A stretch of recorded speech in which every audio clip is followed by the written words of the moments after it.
One of my favorite quotes of all time comes from the animated film It's the Great Pumpkin, Charlie Brown, when Linus says, "There are three things I've learned never to discuss with people: religion, politics, and the Great Pumpkin."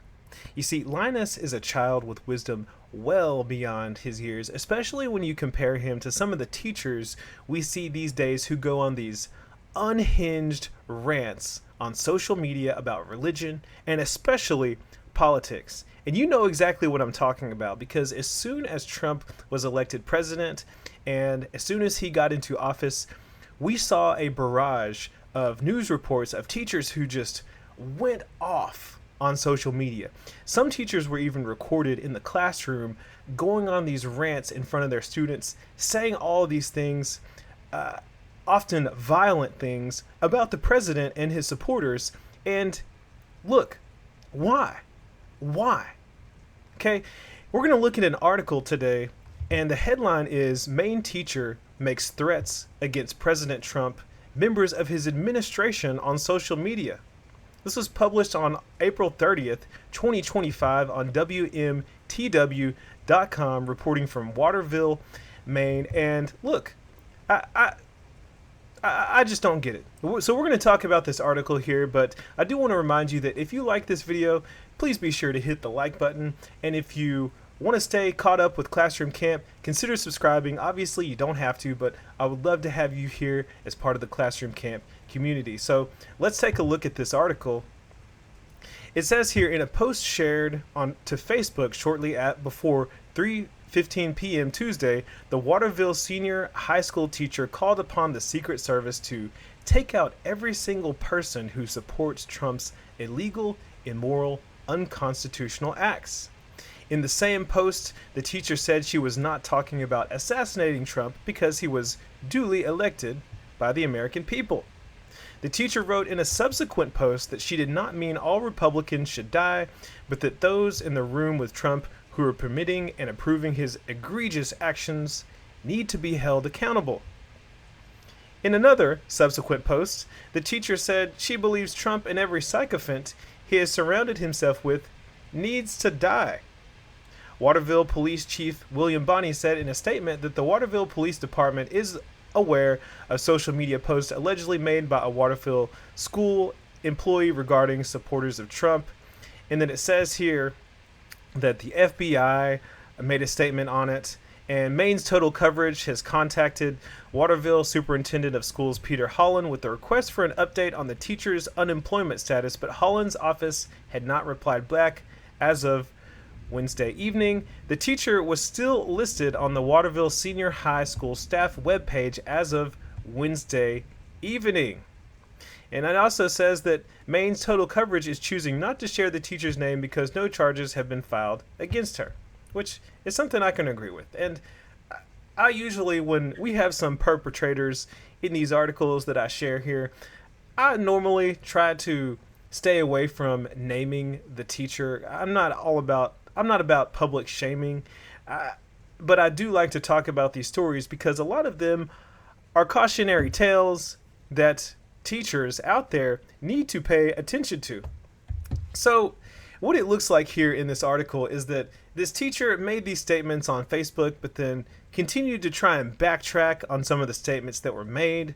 And in my opinion, look, I am guilty of doing this. I have said things on Facebook and then just privatized them later because I said, yeah, that probably wasn't the best thing to say. Not that it was bad, but I just was like, well, I probably just should have kept that to myself, or I should have just thought about what I was going to say a little more before I posted it. Maybe worded things a little differently, because this teacher here said some things and then had to clarify and go back and re-clarify and then re-clarify again. And you clearly were not thinking about what you were saying, the potential implications, the backlash that you were going to receive. And even though there has been no statement on the teacher's employment or unemployment status, and even though they are still listed on the school's website, look, we can probably all guess as to the outcome of this situation. You simply cannot do this kind of thing. You just cannot call for violence against people on social media, especially as a teacher. I say especially because teachers often complain that they are unfairly scrutinized when it comes to social media.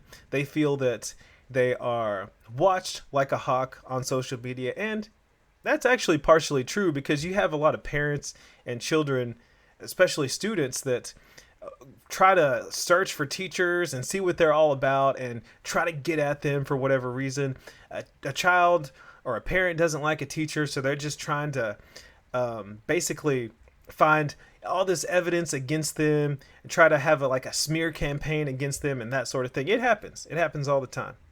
So I get it. I get it that teachers believe that they're unfairly scrutinized on the internet. However, this does not qualify. This doesn't qualify. This isn't just sharing your political view. This is calling for violence against people. And you cannot do this. You cannot do this. And this is a, like I said, cautionary tale for teachers out there. And honestly, if you are not sure, listen to the advice of Linus. 3 things you should never discuss with people: religion, politics, and the great pumpkin. Just avoid those subjects altogether. If you're not good at wording things and you're not sure what you can, what you should talk about on the internet, maybe avoid all of that. Personally, I try to avoid politics too much. I do let my opinions show through me sometimes. I make it known that I am for parents' rights. I am a conservative Christian for the most part, is kind of how you would look at me. But at the same time, I consider myself apolitical. A lot of people would describe me as a centrist.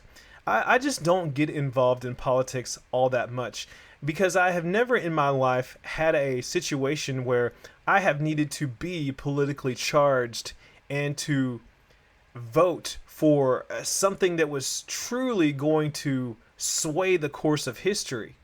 And part of the reason that I am this way is because I, as a Christian, I don't think that Jesus was ever heavily involved in politics. I don't think it mattered all that much to him. When he was asked about taxes, his statement on that was, well, give to Caesar what's Caesar's. He was kind of like, I don't know. I don't know what to tell you, basically. Give to Caesar what's Caesar's. And so I don't see myself trying to follow in the footsteps of Jesus, trying to do too much with politics, if you see what I'm saying.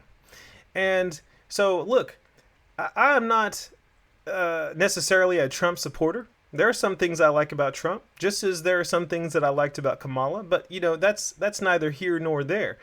The point of this is to tell you, hey, be careful what you post online and try to find some middle ground. Try to find some middle ground.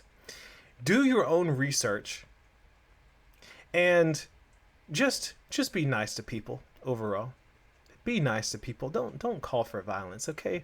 Okay, especially you people who are thinking about getting into the profession or who are already in the profession. Just be nice to people online and avoid these kinds of unhinged social media posts because there is no good that comes from it. There's no good that comes from it. But hey, that's my take on it. And that's really all I got to say. Now it is your turn. What do you think about this unhinged rant made by this teacher?